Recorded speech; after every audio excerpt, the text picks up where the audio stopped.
Hello friends, new Oxford education में आप सभी का स्वागत करती हूँ। हम देखने वाले हैं बायोलॉजी का क्वेश्चन। आपके जनरल पेपर के लिए भी इम्पोर्टेंट हो जाता है और आपका जो मेन पेपर में है बायोलॉजी, उससे तो क्वेश्चन आता ही है, फिजिक्स केमिस्ट्री आपका बायोलॉजी से। तो चलिए बिना टाइम वेस्ट किए जो है हम पहले क्वेश्चन से स्टार्ट करते हैं। पहला क्वेश्चन है हमारा, पूछ रहा है कि पौधे एवं पशु कोशिकाओं में अंतर निम्न में से किस संरचना से स्पष्ट होता है। यानी कि पौधे और पशु में जो है ऐसी कौन सी संरचना पाई जाती है जो दोनों में अंतर करती हैं। तो ध्यान रखिएगा आपका सेल वॉल। क्या सेल वॉल? सेल वॉल किसे कहते हैं? तो देखिए, जैसे कि आपका ये पौधा है तो पौधे के ऊपर जो है एक क्या होती है कि एक आपकी होती है कोशिका झिल्ली और एक क्या होता है कोशिका भित्ति। दोनों में डिफरेंस देखिएगा, ये एक कोशिका यानी कि ये सेल मेम्ब्रेन है और ये क्या है सेल वॉल।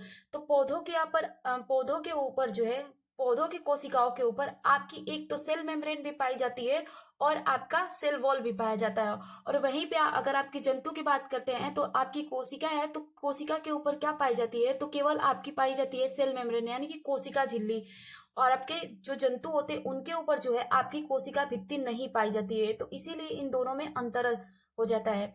पौधों में आपके कोशिका भित्ति पाई जाती है और पशुओं में आपके कोशिका भित्ति नहीं पाई जाती है। तो ध्यान रखिएगा कि इस वजह से तो ऑप्शन नंबर सी सही हो जाएगा।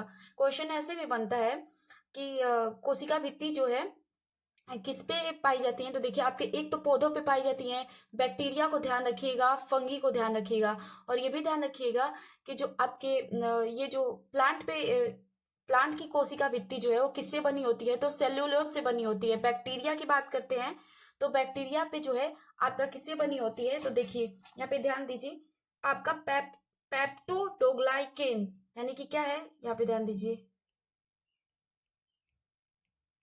पेप्टोडोग्लाइकेन इससे बनी होती है। फंगी की बात करते हैं तो काइटिन से। तो ये तीनों क्वेश्चन एग्जाम में हमेशा पूछता है। चलिए देखते हैं इसका एक्सप्लेनेशन। हमारा पौधे एवं पशु की बात करते हैं तो कोशिकाओं में अंतर जो है मुख्यतः जो है आपका सेल वॉल यानी कि कोशिका भित्ति से यह स्पष्ट होती है। कोशिका भित्ति जो है पादप के चारों ओर, पादप के कोशिकाओं के चारों ओर एक मोटा कड़ा आवरण है। यह जो है मुख्यतः सेल्यूलोज की बनी होती है। आप जैसे कि ऊपर बताया गया आपको कि पौधे की जो कोशिका भित्ति होती है वो सेल्यूलोज की बनी होती है। फंगी की बात करते हैं तो काइटिन की बनी होती है। और आप अगर बैक्टीरिया की बात करते हैं तो पेप्टोडोग्लाइकेन की बनी होती है। तो तीनों को ध्यान रखिएगा, एग्जाम में ऐसे क्वेश्चन बनता है। चलिए नेक्स्ट क्वेश्चन देखते हैं।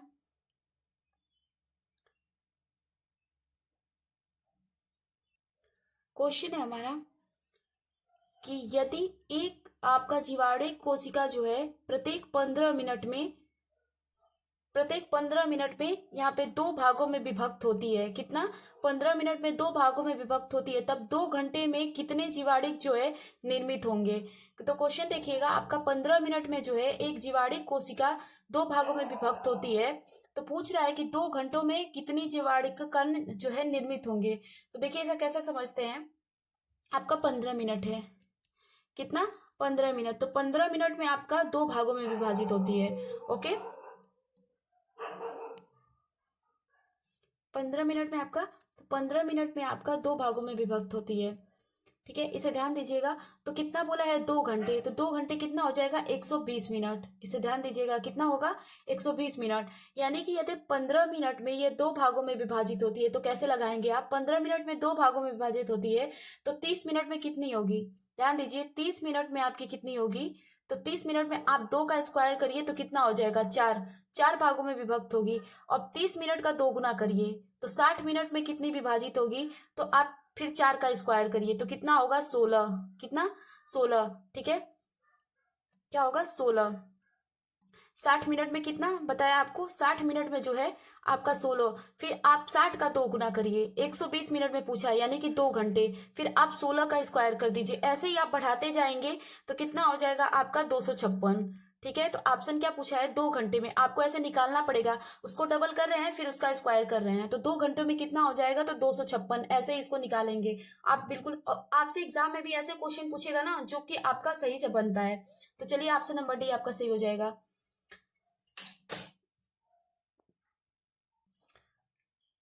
आपका जीवाणु कोशिका जो है 15 मिनट में 2 भागों में विभक्त होता है, तो 120 मिनट में जो जीवाणु कोशिका है 256 जीवाणु निर्मित होगा। तो ऐसे ही आपको निकालना होगा। चलिए नेक्स्ट क्वेश्चन देखते हैं हम। नेक्स्ट क्वेश्चन है हमारा कि मानव गुर्दे की कोशिकाओं में लिंग गुणसूत्रों की संख्या होती है। क्या पूछिए कि आपका मानव गुर्दे की कोशिकाओं में लिंग गुणसूत्रों की संख्या होती है। तो गुणसूत्रों की संख्या पूछा है, कितना गुणसूत्रों की संख्या तो कितनी होती है, तो एक जोड़ा। कितना होता है, एक जोड़ा। इसे ध्यान दीजिएगा कि 2 जोड़ा नहीं होगा। 2 जोड़ा अगर आप ऐसे करते हैं तब होगा। ये एक जोड़ा, एक जोड़ा ये, तो ऐसे ये 2 जोड़ा हो जाएगा। यानी एक जोड़ा का मतलब या तो एक्स एक्स है या फिर एक्स वाई है। तो ये एक जोड़ा हुआ ना, इसका कहने का मतलब ए है। तो इसमें बहुत सारा कंफ्यूजन होता है और बच्चे जो है गलत ऑप्शन को टिक कर देते हैं। तो ऑप्शन नंबर ए सही होगा।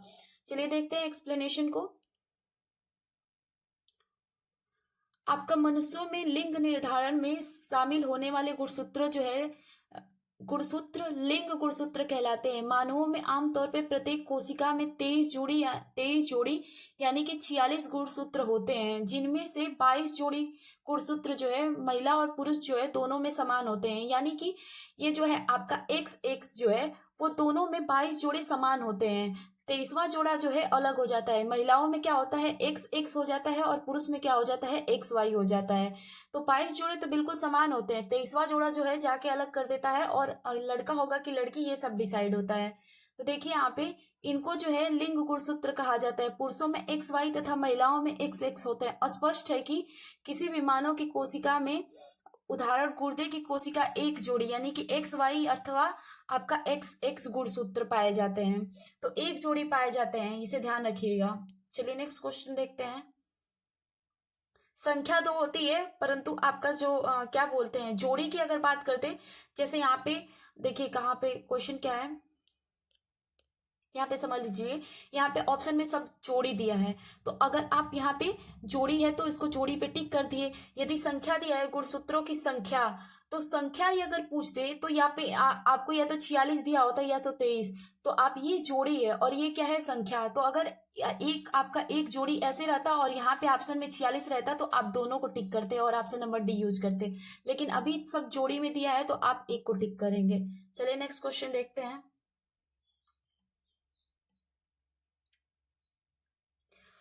नेक्स्ट क्वेश्चन है हमारा कि गुणसूत्र पर जीन, क्या गुणसूत्र पे जीन यानी कि क्रोमोजोम पे बात करते हैं, जीन्स की व्यवस्था होती है।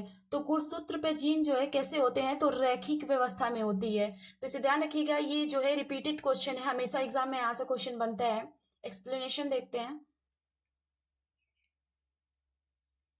आपका गुणसूत्र पे जीन एक रैखिक व्यवस्था होती है। एक गुणसूत्र जो है डीएनए का एक बहुत लंबी श्रृंखला से बना होता है। बात करते हैं, एक गुणसूत्र जो है डीएनए का एक बहुत लंबी श्रृंखला से बना होता है और इनमें कई जीन होते हैं। क्या इनमें कई जीन होते हैं? प्रत्येक गुणसूत्र पर जीन एक विशेष क्रम में व्यवस्थित होते हैं और प्रत्येक जीन का गुणसूत्र पर एक विशेष स्थान होता है। तो दोनों में अंतर देखिएगा, जीन का वह रूप जो जोड़े के प्रत्येक गुणसूत्र पर समान स्थान रखता है क्या कहलाता है, तो एलील कहलाता है। डीएनए के अलावा जो है गुणसूत्रों में अन्य रासायनिक घटक होते हैं जो जीन के कार्य को प्रभावित करते हैं। तो इसे भी ध्यान दीजिएगा कि दोनों में अंतर बताया आपको, इसे देख लीजिएगा। चलिए नेक्स्ट देखते हैं। देखिए एक बात तो मैं आपको क्लियर कर देना चाहती हूँ कि यदि आप बायोलॉजी का या फिर साइंस का या फिर आप किसी भी सब्जेक्ट का क्वेश्चन सॉल्व कर रहे हैं, या फिर आपका हिस्ट्री हुआ, पॉलिटी हुआ, ज्योग्राफी हुआ, प्लीज आपको थ्योरी पढ़ना ही पड़ेगा। जो बच्चे ने थ्योरी पढ़ा है उनको पता होगा कि ये वन लाइनर क्वेश्चन पे ये बातें हो क्या रही हैं। यदि आप सोचेंगे कि वन लाइनर क्वेश्चन में आपको सब कुछ बता दिया जाए, अब इसमें क्या ही आपको एक्सप्लेन किया जाए, तो अगर आपने पहले से थ्योरी पढ़ा है तो आपको समझ में आएगा कि ये गुणसूत्र क्या होते हैं, जीन क्या होती है, ये सारी चीजें। यदि आपने नहीं पढ़ा है तो आपको बिल्कुल समझ आएगा ही नहीं कि गुणसूत्र होते क्या है, जीन होते क्या है। तो प्लीज इसके लिए मैं बोल रही हूँ कि आप एक बार थ्योरी पढ़िए, फिर प्रीवियस ईयर क्वेश्चन अगर आप सॉल्व करेंगे तो बहुत ज्यादा इंटरेस्ट आएगा आपको पढ़ने में, और आप कितना क्वेश्चन सॉल्व कर पाएंगे आप ये भी देख पाएंगे। तो आप ऐसे नहीं बोला करिए कि नहीं समझ आता है, ये नहीं आता है, क्योंकि आप पहले थ्योरी पढ़ना पड़ेगा, और ये एक रियलिटी है। बीपीएससी आप वन लाइनर क्वेश्चन करके नहीं निकाल सकते। इस सच को आप जितना जल्दी एक्सेप्ट कर लें सही है। और जो जो मेरी बात से एग्री होगा वो कमेंट में बताना कि क्या मैं सही बोल रही हूँ, क्योंकि आपको थ्योरी पढ़ना जरूरी है बीपीएससी के लिए। कहीं से भी क्वेश्चन उठाता है, जरूरी नहीं है कि आज आपका जो है वन लाइनर क्वेश्चन पूछ रहा है, आपका जो प्रीवियस ईयर पूछ रहा है तो आगे जाके भी वही करेगा। मतलब कुछ क्वेश्चन रिपीट करता है, पर डिट्टो क्वेश्चन तो नहीं ना रिपीट कर सकता। आप ही समझिए इस चीज को। चलिए नेक्स्ट क्वेश्चन देखते हैं। तो आई होप आप समझने की कोशिश करिएगा, जिसे बायोलॉजी समझ बिल्कुल नहीं आ रहा होगा। आप एक बार पहले थ्योरी पढ़िए, उसके बाद आपको अच्छे से ये समझ आने लगेगा। चलिए देखते हैं, नेक्स्ट क्वेश्चन है।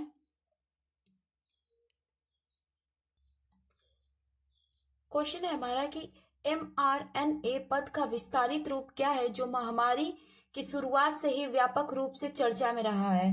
तो ये क्या पूछ रहा है, आपका mRNA के बारे में पूछ रहा है कि उसका विस्तारित रूप क्या है। तो आपका इसका विस्तारित रूप है आपका मैसेंजर जो है राइबोन्यूक्लिक एसिड। इसका क्या है, मैसेंजर राइबोन्यूक्लिक एसिड। एक्सप्लेनेशन देखते हैं यहाँ पे। आपका जो mRN का ही विस्तारित रूप जो है मैसेंजर राइबोन्यूक्लिक एसिड है, जो जीनोम के एकल प्रोटीन कोडिंग जीन की एक प्रति है। क्या है आपकी, ये जीनोम में एक एकल प्रोटीन कोडिंग जीन की एक प्रति है। प्रोटीन संश्लेषण के लिए एक जो है टेम्पलेट के रूप में कार्य करता है। कैसे, टेम्पलेट के रूप में। अब कितने लोगों को समझ ही नहीं आएगा कि टेम्पलेट होता क्या है, तो चलिए बताते हैं आपको। देखिए टेम्पलेट का मतलब क्या होता है ना, कि आपका कोई जो नया डीएनए है, आरएनए है या फिर प्रोटीन, उसको बनाने में इस्तेमाल किए जाने वाला एक न्यूक्लिक एसिड है। तो इसको समझिए, जब आप इसको थ्योरी पढ़ेंगे ना तो आपको बिल्कुल अच्छे से समझ में आ जाएगा कि हम किस बारे में बात कर रहे हैं। देखिए यहाँ पे मैसेंजर राइबोक्लिनिक एसिड जो है निर्माण, आपका क्या बोल रहा है, मैसेंजर राइबोन्यूक्लिक एसिड का निर्माण जो है एंडोप्लाज्मिक रेटिकुलम में होता है। अब बताइए, जिसने थ्योरी नहीं पढ़ा है उसको क्या पता कि एंडोप्लाज्मिक रेटिकुलम क्या होता है। तो चलिए बताते हैं। ये जो आपका एंडोप्लाज्मिक रेटिकुलम होता है, जो आपका यूकैरियोटिक कोशिकाओं में पाया जाता है। आपके दो प्रकार के जो सेल वॉल की बात करते हैं, तो एक प्रोकैरियोटिक कोशिका होती है और एक यूकैरियोटिक कोशिका होती है। तो ये जो है यूकैरियोटिक कोशिका में पाया जाता है। और आपका जो एंडोप्लाज्मिक रेटिकुलम है वो भी दो प्रकार का होता है। समझिए, ये आपका कैसा, तो दो प्रकार का होता है। एक जो होता है आपका स्मूथ एंडोप्लाज्मिक रेटिकुलम होता है, एक जो होता है रफ एंडोप्लाज्मिक रेटिकुलम होता है। तो इसके बारे में देखिए, जो आपका जो स्मूथ होता है, स्मूथ एंडोप्लाज्मिक रेटिकुलम होता है, उसमें जो है राइबोसोम जो है अब्सेंट होते हैं। ठीक है, इसे ध्यान रखिएगा। और जो आपका रफ होता है, रफ एंडोप्लाज्मिक रेटिकुलम, उसमें जो है राइबोसोम प्रेजेंट होते हैं। आप ये भी समझ लीजिए कि जो स्मूथ एंडोप्लाज्मिक रेटिकुलम होता है वो द्रव पदार्थ का संश्लेषण और भंडारण करता है। और बात करते हैं जो रफ एंडोप्लाज्मिक रेटिकुलम होता है, वो आपका प्रोटीन का संश्लेषण एवं भंडारण करता है। तो इसके लिए प्लीज आपको थ्योरी पढ़ना होगा, तभी आपको मेरी बातें समझ में आएंगी। जो ऑलरेडी थ्योरी पढ़ चुका होगा उसे मेरी बातें समझ आ रही होंगी। कमेंट में जरूर बताइएगा कि आप जो किसने किसने थ्योरी पढ़ा है। चलिए नेक्स्ट क्वेश्चन देखते हैं। नेक्स्ट क्वेश्चन है हमारा, ये भी ध्यान रखिएगा, आपका यूकैरियोटिक जो प्रोकैरियोटिक होता है, तो प्रोकैरियोटिक में सबसे ज्यादा जो एग्जाम में क्वेश्चन बनता है वो प्रोकैरियोटिक में कौन आता है, तो आपका बैक्टीरिया आता है। कौन आता है, बैक्टीरिया आता है। और इसमें राइबोसोम कितने होते हैं, तो 70S। आपका यूकैरियोटिक की बात करते हैं तो यूकैरियोटिक में जो है राइबोसोम 80 प्रेजेंट रहता है। और बात करते हैं इसमें कौन कौन से आ जाते हैं, तो इसमें आपका एनिमल, प्लांट, कवक, ये सब आपका जो है यूकैरियोटिक में आ जाते हैं। तो ध्यान रखिएगा इसे। चलिए नेक्स्ट क्वेश्चन देखते हैं। नेक्स्ट क्वेश्चन है हमारा कि शरीर की प्रतिरोधक क्षमता से जुड़ी सबसे महत्वपूर्ण कोशिका के प्रकार हैं। तो सबसे आपका प्रतिरोधक क्षमता से पूछ रहा है,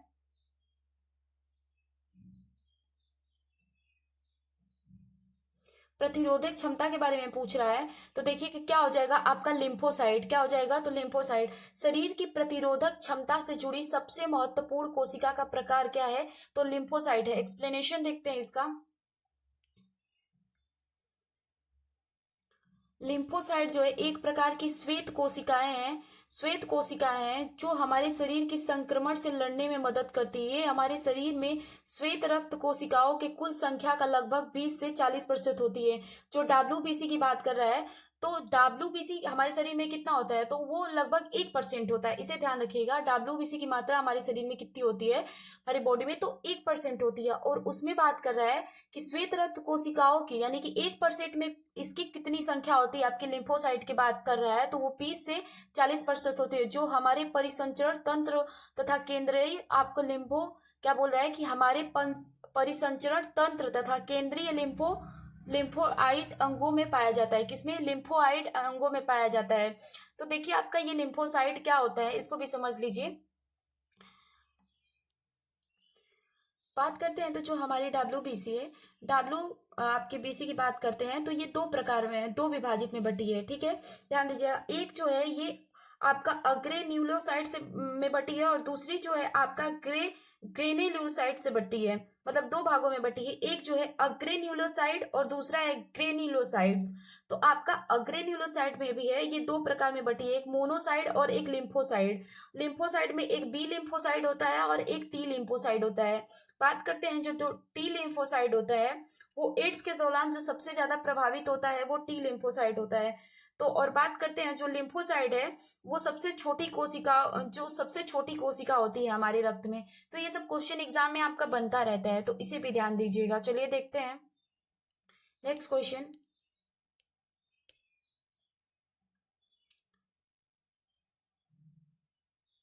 नेक्स्ट क्वेश्चन है कि आपका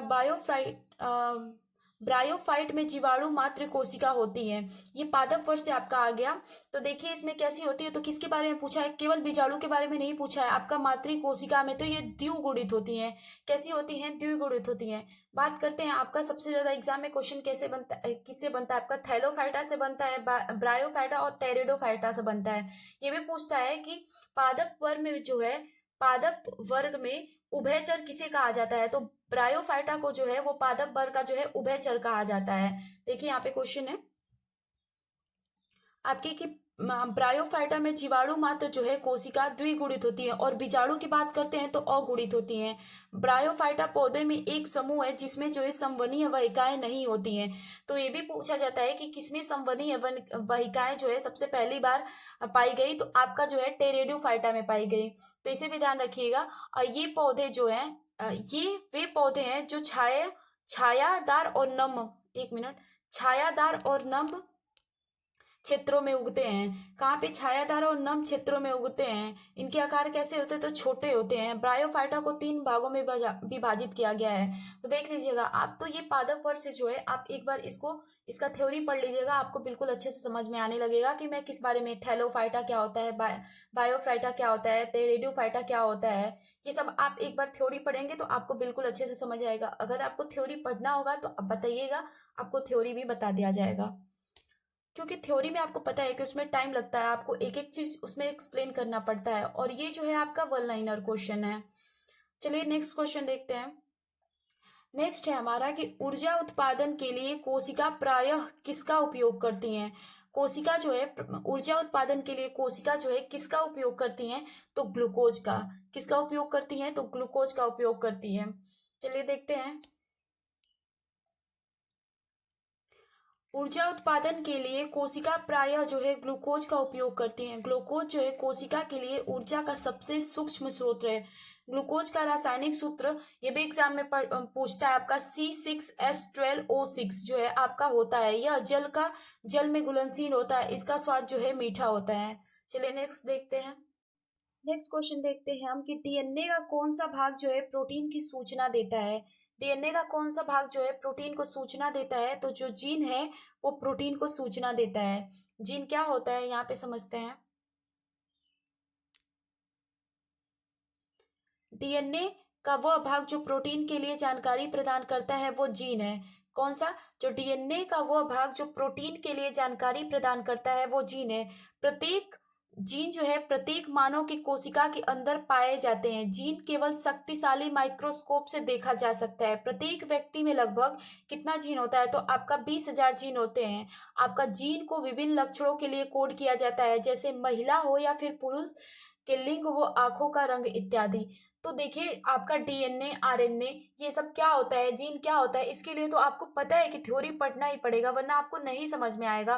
क्योंकि मुझे पता है, देखिए कह देने से कुछ नहीं होता है। अगर आपको बीपीएससी क्लियर करना है, बायोलॉजी एक ऐसा चीज है, पहले आप उसको थ्योरी पढ़ेंगे तभी आप वन लाइनर क्वेश्चन को सॉल्व कर सकते हैं। जिसने ऑलरेडी थ्योरी पढ़ रखा है उससे आप कमेंट में पूछ लीजिएगा कि उसको कितने अच्छे से ये सारी चीजें समझ में आ रहा है। अगर मैं एक एक अब मैं बोलूँ कि माइक्रोस्कोप क्या होता है, मैं आपको समझाऊं, फिर डीएनए क्या होता है, जीन क्या होता है, तो ये सब आपको थ्योरी में पढ़ाया जा चुका है। मतलब जो पहले पढ़ा है थ्योरी, उसको ये पता है कि डीएनए क्या होता है, जीन क्या होता है। तो एक एक चीज जो एक्सप्लेन किया जाता है थ्योरी में, तो प्लीज आप यूट्यूब पे बहुत सारी ऐसे वीडियो अवेलेबल है, आप थ्योरी देख सकते हैं। चलिए नेक्स्ट क्वेश्चन देखते हैं। आपको बीपीएससी निकालना है तो थोड़ी बहुत मेहनत करनी ही पड़ेगी, वन लाइनर क्वेश्चन से बीपीएससी नहीं निकलने वाला।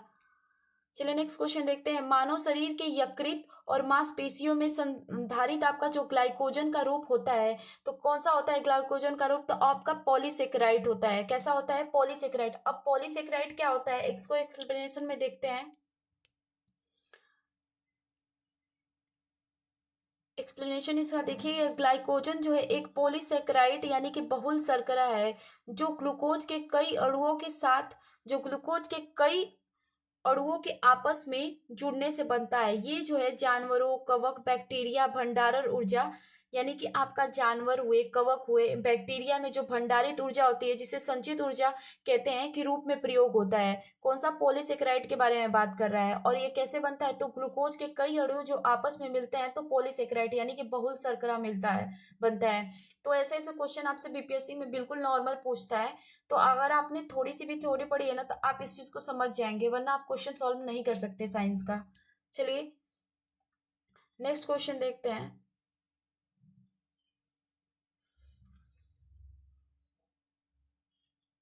नेक्स्ट क्वेश्चन है हमारा कि श्वसन प्रक्रिया के लिए निम्न में से कौन सा कथन सत्य है?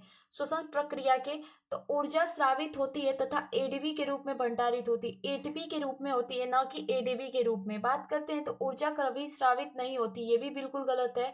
थर्ड है कि स्रावित ऊर्जा जो है स्रावित होती है तथा एटीपी के रूप में भंडारित होती है, तो ये बिल्कुल सही है आपका। एटीपी एटीपी का फुल फॉर्म होता है आपका एडोनोसिस ट्राइफॉस्फेट। इसका मतलब है ये एक ऊर्जा का वाहक अणु होता है जो कि सभी जीवित कोशिकाओं में ऊर्जा का भंडारण करता है।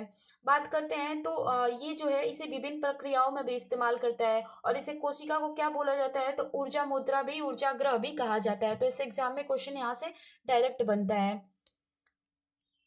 एटीपी क्या होता है, एडीपी क्या होता है, ये सब आपको समझना पड़ेगा। क्वेश्चन है हमारा कि भोजन के ऊर्जा निर्गमन की प्रक्रिया श्वसन कहलाती है। इसके अंतर्गत जो है कोशिकाओं में ऑक्सीजन ग्रहण करना, उस ऑक्सीजन का इस्तेमाल भोजन के ऑक्सीकरण द्वारा ऊर्जा प्राप्त करना।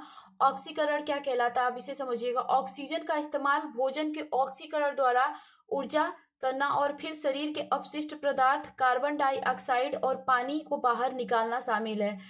तो देखिए ये सारी चीजें तो है थ्योरी के तौर पे ही आपको अच्छे से समझ में आ जाएगा। तो चलिए नेक्स्ट क्वेश्चन देखते हैं।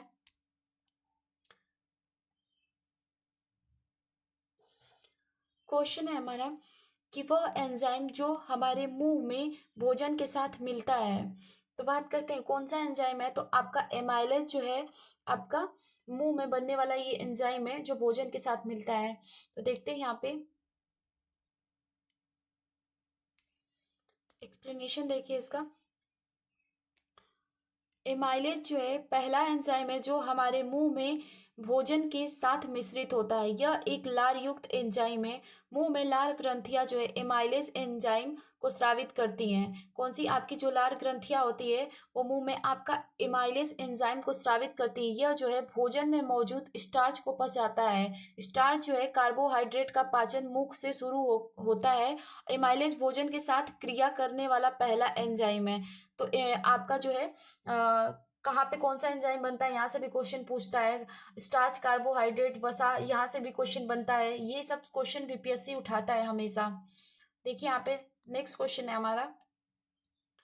आपका कि विटामिन B12 का रासायनिक नाम क्या है? आपका विटामिन से भी बहुत सारा क्वेश्चन पूछता है, तो आपका क्या नाम है? तो आपका कोबालामीन। इसका क्या हो जाएगा? विटामिन B12 का क्या नाम है? तो कोबालामीन। थायमीन जो है विटामिन B1 को कहते हैं, ये भी ध्यान रखिएगा, यहाँ से भी क्वेश्चन पूछता है। तो विटामिन 12 के बारे में पूछा है, तो ऑप्शन नंबर आपका बी सही हो जाएगा। देखते हैं यहाँ पे, आपका विटामिन एक प्रकार की महत्वपूर्ण कार्बनिक यौगिक होते हैं जो उपापचय कार्य तथा उनमें संबंधित कमी से होने वाली बीमारियों को रोकते हैं। विटामिन के कुल 13 प्रकार होते हैं जिन्हें दो भागों में विभाजित किया गया है। जल में घुलनशील विटामिन कौन से होते हैं? बी और सी। और वसा में घुलनशील विटामिन कौन से होते हैं? तो आपका कीड़ा से ध्यान रखिएगा, KEDA, यानी कि आपका विटामिन A, D, E और K, ये विटामिन जो है आपका वसा में घुलनशील है। और विटामिन B, C की बात करते हैं तो ये जल में घुलनशील है। यहाँ पे देखिए, आपका कुछ महत्वपूर्ण विटामिन तथा उनके रासायनिक नाम इंपॉर्टेंट हो जाते हैं। आपका विटामिन ए का रासायनिक नाम क्या है? तो इसे रेटिनॉल कहते हैं। विटामिन B1 को क्या कहते हैं? थायमीन, जैसा कि ऊपर बताया गया। आपका बात करते हैं विटामिन B2 का क्या नाम है? तो आपका राइबोफ्लेविन नाम है। B6 का आपका पायरिडॉक्सिन। ऊपर देखिए, विटामिन B12 की बात करते हैं तो साइनोकोबालामीन। विटामिन C बात करते हैं तो बहुत इंपॉर्टेंट हो जाता है एस्कॉर्बिक अम्ल। बात करते हैं विटामिन D का कैल्सीफेरॉल। विटामिन E अब बात करते हैं टेकोफेरॉल। के का बात करते हैं तो आपका फिलोक्विनोन। तो ये सब विटामिन का आपका रासायनिक नाम है जो कि काफी इंपॉर्टेंट होता है, बार बार पूछता है। आपका B12 इंपॉर्टेंट हो जाता है, इसे ध्यान रखिएगा। ओके, विटामिन C भी इंपॉर्टेंट हो जाता है, विटामिन 1 इंपॉर्टेंट हो जाता है, ठीक है। और विटामिन ए, इन सबको तो आप डेफिनेटली याद रखिएगा। चलिए नेक्स्ट क्वेश्चन देखते हैं।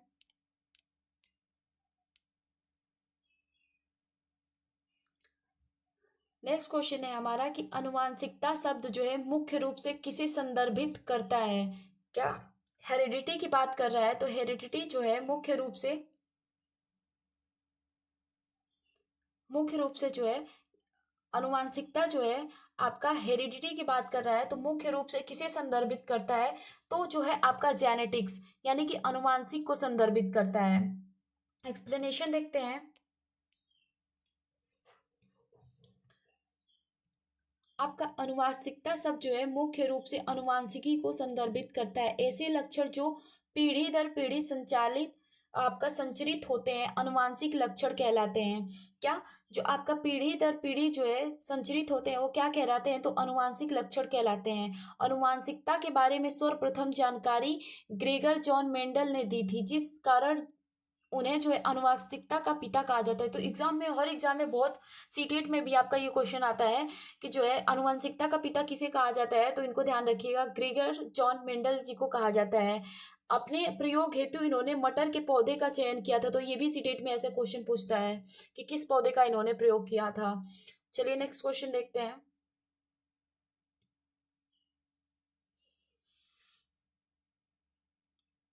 नेक्स्ट क्वेश्चन है कि एक पीढ़ी से दूसरी पीढ़ी में वंशागति के अध्ययन को कहते हैं, क्या कहते हैं? तो देखिए कैसे क्वेश्चन बना रहा है। जो एक पीढ़ी से दूसरी पीढ़ी में, यानी कि जो आपके मम्मी पापा को है ये आगे चल के आपको होगा, जो आपको है वो आगे चल के कुछ ऐसे डिजीज हो जाती है, यानी कि बीमारी को ले सकते हैं, या फिर ऐसे कुछ लक्षण जो आगे चल के फिर आपके बच्चों में होगा, तो इसे हम जेनेटिक बोलते हैं। तो ये क्या हो जाएगा आपका अनुवांशिक, यानी कि जेनेटिक्स। तो इसे ध्यान रखिएगा, क्वेश्चन कैसे भी पूछ रहा है। एक्सप्लेनेशन में पीढ़ी दर पीढ़ी दिया है, और यहाँ पे देखिए पीढ़ी से दूसरी पीढ़ी में वंशागति के अध्ययन को क्या कहते हैं? तो अनुवांशिक कहते हैं। चलिए नेक्स्ट क्वेश्चन देखते हैं।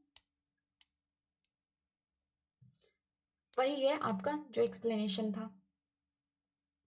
बात करते हैं डीएनए, क्या बात करते हैं? डीएनए डबल हेलिक्स संरचना की खोज जो है किसके द्वारा की गई थी? डीएनए में जो डबल हेलिक्स संरचना की खोज किसके द्वारा की गई थी? तो ये आपका सर आपका जेम्स वॉटसन और फ्रांसिस क्रिक के द्वारा जो है किया गया था। एक्सप्लेनेशन देखते हैं। ये डायरेक्ट यहाँ से क्वेश्चन पूछता है कि किस चीज की किसने खोज की थी। ये तो डायरेक्ट आपसे क्वेश्चन यहाँ पे बनता है। आपका 25 अप्रैल 1953 में डीएनए की एक डबल हेलिक्स संरचना की खोज का श्रेय जो है जीव वैज्ञानिक जेम्स वाटसन तथा भौतिक वैज्ञानिक, ये जीव वैज्ञानिक थे और ये भौतिक, तो भौतिक विज्ञानी फ्रांसिस क्रिक को दिया गया। उन्होंने मानव जीन युक्त अणुओं का निर्धारण किया। इन्हें बाद में जो है अपने शोध के लिए मैरिस विल्कन्स के साथ जो है नोबेल पुरस्कार प्रदान किया गया। इसको भी ध्यान रखिएगा। चलिए नेक्स्ट क्वेश्चन देखते हैं।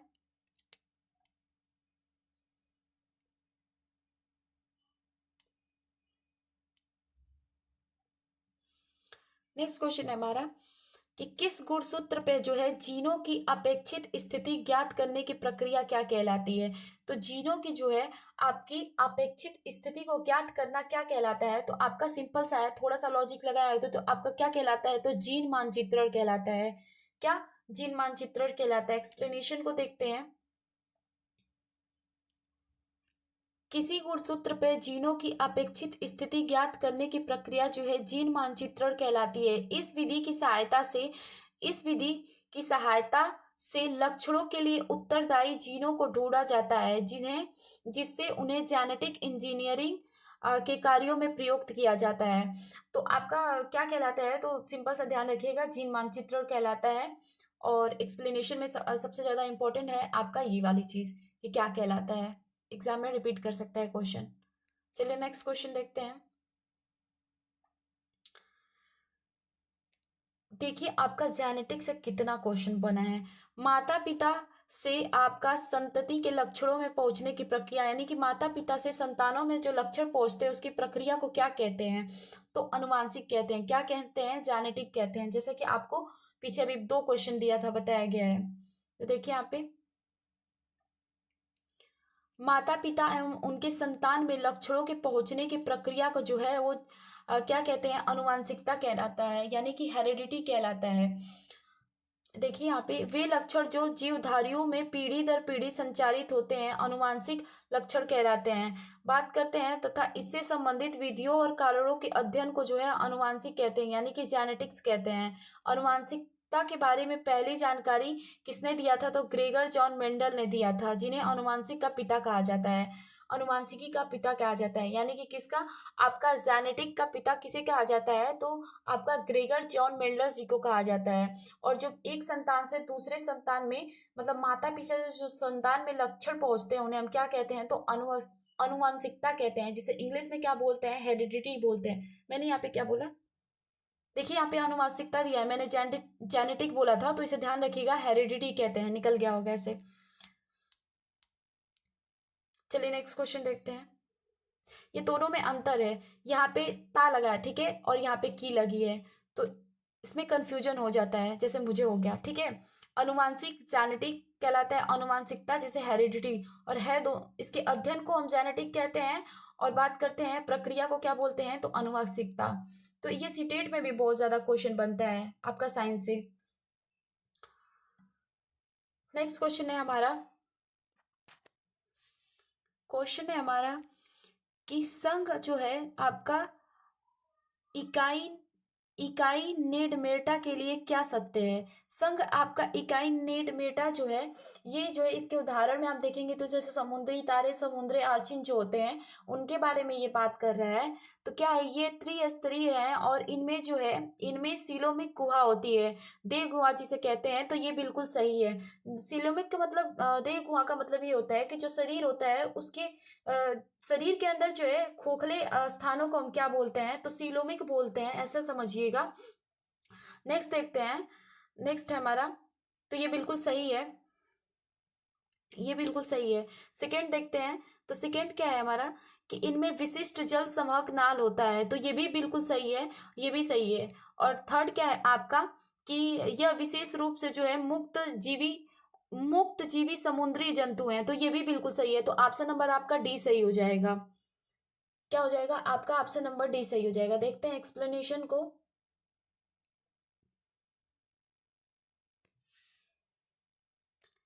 आपका आपका जो है संघ इकाई ने नेडमेटा समुद्री जीव होते हैं। इनका शरीर जो है गोल नालवत और तार सदृश त्रिखंडीय खंड खंड विहीन होता है। इनमें वास्तविक जो है देह गुहा पाई जाती है, जो शिशु शिशु प्रवस्था में द्विपार्श्वीय सममित परंतु वयस्क में पंचतीय अरीय हो जाती हैं। तो शिशु में कैसी होती हैं, तो द्विपार्श्विक होती हैं। आप जब वयस्क होते हैं तो इसमें पंचतीय अरीय हो जाती है। वास्तविक में देह गुहा जो है रोमाभी आपका पेरिटोनियम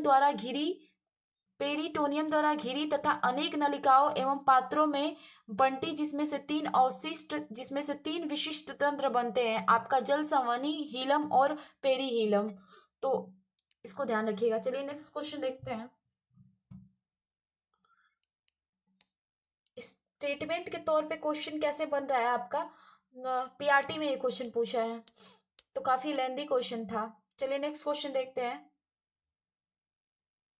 नेक्स्ट क्वेश्चन है हमारा कि प्रकाश संश्लेषण के अध्ययन से संबंधित वनस्पति विज्ञान की शाखा है। तो प्रकाश संश्लेषण से संबंधित देख लेते हैं क्या बोलते हैं। तो इसे जो है बोलते हैं प्लांट फिजियोलॉजी। क्या बोलते हैं? पादप कार्य की। क्या बोलते हैं? पादप कार्य की। एक्सप्लेनेशन को देखते हैं। प्रकाश संश्लेषण के अध्ययन से संबंधित पादप कार्य की यानी कि प्लांट फिजियोलॉजी की बात करते हैं तो आपका जो है वनस्पति विज्ञान की शाखा है। पादप कार्यकी में पौधों में होने वाली विभिन्न प्रकार की जैविक क्रियाओं का अध्ययन किया जाता है। पादप कार्यकी के जनक जो कौन है? तो क्लाउडे बार्नार्ड है। कौन है? तो आपका जो प्लांट फिजियोलॉजी है उसके फादर किसे कहे जाते हैं? तो क्लाउडे बर्नार्ड को कहे जाते हैं। और जो है आपका पादप कार्यकी जो है इसमें पौधे में होने वाली विभिन्न प्रकार की जैविक क्रियाओं का अध्ययन किया जाता है। चलिए नेक्स्ट क्वेश्चन देखते हैं।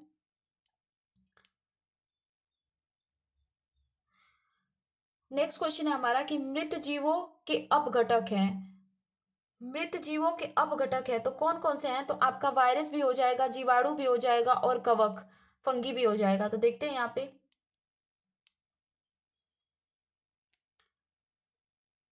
आपका वे सूक्ष्म जीव जो मृत पौधों और जानवरों को अपघटन करके उन्हें सरल यौगिक में परिवर्तित करते हैं।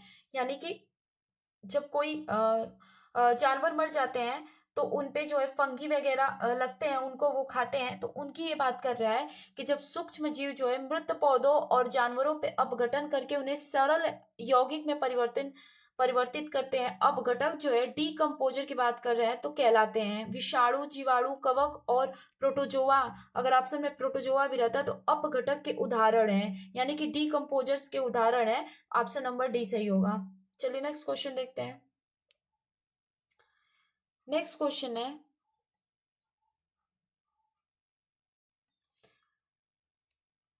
है कि लाइकेन में जो है लाइकेन शैवाल और कवक का रिश्ता जो है परिस्थितिकी में क्या कहलाता है?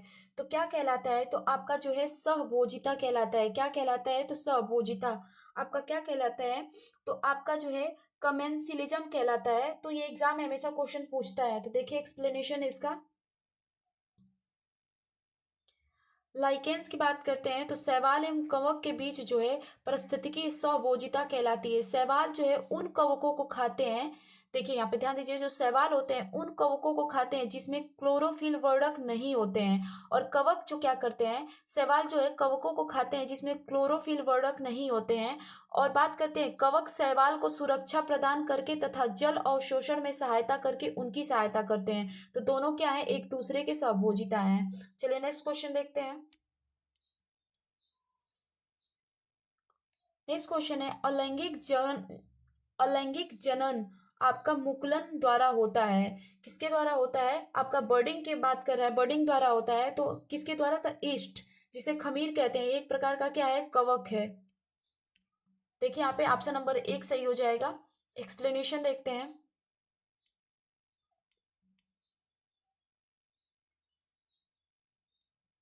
आपका मुकुलन की बात करते हैं। बडिंग एक प्रकार की अलैंगिक जनन क्रिया है। इस विधि में शरीर पर एक छोटा सा उभार बाहर की ओर निकलने लगता है बडिंग के द्वारा। देखिए जिसे मुकुल यानी बड कहते हैं। यह धीरे धीरे बड़ा होकर जनक जीव से अलग हो जाता है। ईस्ट में अलैंगिक जनन जो है मुकुलन द्वारा संपन्न होता है। तो एक्सप्लेनेशन देख लीजिए, कितना सिंपल सा दिया है कि बडिंग जो है इसमें क्या होता है। तो इसमें जो है इस विधि से शरीर पर एक छोटा सा उभार बाहर की ओर निकलने लगता है जिसे मुकुल यानी कि बड कहते हैं। यह धीरे धीरे बड़ा होकर जनन जीव से अलग हो जाता है। इष्ट जो है अलैंगिक जनन द्वारा संपन्न होता है। तो ध्यान रखिएगा। नेक्स्ट क्वेश्चन देखते हैं। पादप वर्ग को देखने वाले हैं।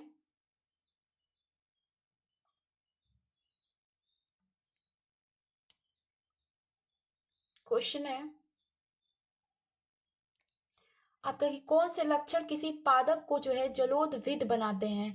कौन से लक्षण होते हैं, तो देखिए आपका यांत्रिक ऊतक का अभाव। यांत्रिक ऊतक का अभाव तो ये बिल्कुल सही है। यांत्रिक ऊतक मतलब जो जिसे सपोर्ट देते हैं जो पौधों को अंदर और बाहर तरीके से, तो इनका अभाव होता है। दूसरा जो है वायुतुक। वायुतुक एरेकाइमा की उपस्थिति, तो ये भी बिल्कुल सही है। थर्ड जो क्या है आपका सुविकसित संवहन तंत्र की उपस्थिति, तो ये भी सही है। तो ऑप्शन नंबर डी सही हो जाएगा। एक्सप्लेनेशन में आपको समझ आ जाएगा कि क्या क्या कहना चाहता है। ऑप्शन नंबर डी सही है। तो देखिए यहाँ पे आपका यांत्रिक ऊतकों की अनुपस्थिति और वायुतुक की उपस्थिति किसी पादप को जो है जलोदविद बनाते हैं। यांत्रिक ऊतकों की उपस्थिति अनुपस्थिति जो है जलोदविद पौधों को जल में तैरने और विकसित होने में मदद करती हैं। तो देखिए आपका क्या करती हैं, तो इसकी अनुपस्थिति जो है वो क्या करती है, तो जलोदविद पौधों को जो है जल में तैरने और विकसित होने में मदद करती है। एरेकाइमा वायुतुक की बात करते हैं कि उपस्थिति जलोदविद पौधों में निम्नलिखित कार्य करती हैं। तो कौन कौन सी कार्य करती हैं, तो यहाँ पे देखिए क्या कार्य करती हैं, तो जल में तैरने में मदद करती हैं, वायु संचार में मदद करती है, प्रकाश संश्लेषण में मदद करती है, एवं जल एवं पोषण को अवशोषित करने में मदद करती है। अतः एरेकाइमा की उपस्थिति जो है जलोभित पौधों को जल में जीवित रहने की और विकसित करने में विकसित होने में मदद करती है और उन्हें जलीय परिस्थितियों में जीवित रहने के लिए अनुकूल बनाती है। कौन सा, एरेकाइमा। तो एक्सप्लेनेशन को ध्यान रखिएगा, बहुत अच्छा दिया है। देखिए फिर नेक्स्ट क्या है कि आपका सुविकसित संवहन तंत्र की उपस्थिति जो है किसी पादप यानी कि पौधों को जलोदविद नहीं बनाती है, बल्कि एक पौधे को जलीय परिस्थिति के बाहर जीवित रहने में मदद करती है। पेड़ बात करते हैं तो पेड़, झाड़ियों, घास एवं फूलदार पौधे सुविकसित जो है संवहन तंत्र को उपस्थिति बनाती है। तो यहाँ पे क्वेश्चन क्या पूछा था,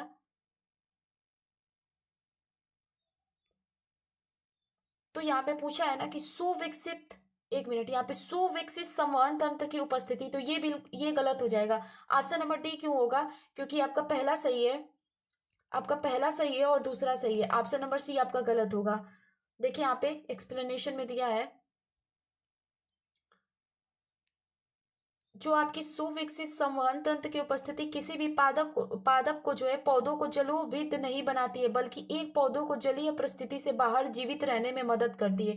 यानी कि जल के जो बाहर पौधे रहते हैं उनको जीवित रहने में मदद करती है। जैसे में कि आपका पेड़, झाड़ियां, घास एवं फूलदार पौधे में सुविकसित संवहन तंत्र की उपस्थिति पाई जाती है। तो ऑप्शन नंबर सी आपका यहाँ पे दिया है, वहां पे आपका गलत रहेगा क्योंकि जलोदविद के लिए नहीं है। चलिए नेक्स्ट क्वेश्चन देखते हैं। नेक्स्ट क्वेश्चन है हमारा आपका कि निम्नलिखित में से कौन सी एक फलीदार फसल है। फलीदार फसल की बात करते हैं तो वो है दलहन, यानी कि पल्स जो है हमारी फलीदार फसल है। देखिए एक्सप्लेनेशन इसका, आपका दिए गए विकल्पों में से दलहन एक फलीदार फसल है। मूंग, उड़द, अरहर, चना, लोबिया एवं मटर मुख्य रूप से उगाई जाने वाली दलहनी फसल है। सर्वाधिक दाल का उत्पादन मध्य बात करते हैं तो सर्वाधिक दाल का उत्पादन जो है मध्य प्रदेश राज्य करता है। तो ये आपका जीके जीएस का भी क्वेश्चन बन गया। तो चलिए नेक्स्ट क्वेश्चन देखते हैं।